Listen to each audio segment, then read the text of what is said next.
మనం ఎక్కే రైలు జీవితకాలం లేట్ అంటుంటారు కదా. నిజానికి రైళ్లే కాదు, ఆర్టీసీ బస్సులు, సర్కార్ ఆఫీసులలో పనిచేసే కొందరు ఉద్యోగులు, సర్కార్ దవాఖానాలో కొందరు సిబ్బందులు, డాక్టర్లు, కొందరు గవర్నమెంట్ టీచర్లు, ఇట్లా గవర్నమెంట్ సెక్టార్లో పనిచేసే కొందరు అయితే టైంకు అసలు రానంటే రారు. ఆల్చంగొచ్చుడు సర్కారు ఉద్యోగుల జన్మ హక్కు అన్నట్టే ఫీల్ అవుతుంటారు. ఇదేందని అడిగితే నువ్వేవాడు మాకు చెప్పేటందుకు అని అంటారు కూడా. ఇక సర్కార్ దవాఖానాల గురించి ఎంత తక్కువ మాట్లాడుకుంటే అంత మంచిది వాళ్ళ. చూడురి దవాఖాన ముంగట అందరూ పిట్టకు పెట్టినట్టు ఎట్లా ఎదురు చూస్తున్నారు.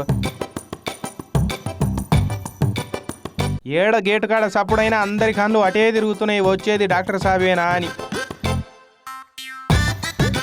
నిర్మల్ జిల్లా భైంసా సర్కారు ఏరియా దవాఖానలో కనిపించిన సీన్ ఇది.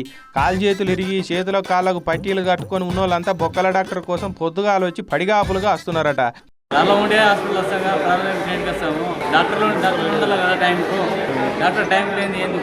పొద్దుగాల 9:30కు రావాల్సిన డాక్టర్ పగలైనా రాలే. ఇక జనమంతా ఆయన ఎప్పుడు వస్తాడా అని కళ్ళల్లో కాటనొత్తులు పెట్టుకొని ఎదురు చూడబట్టిరు.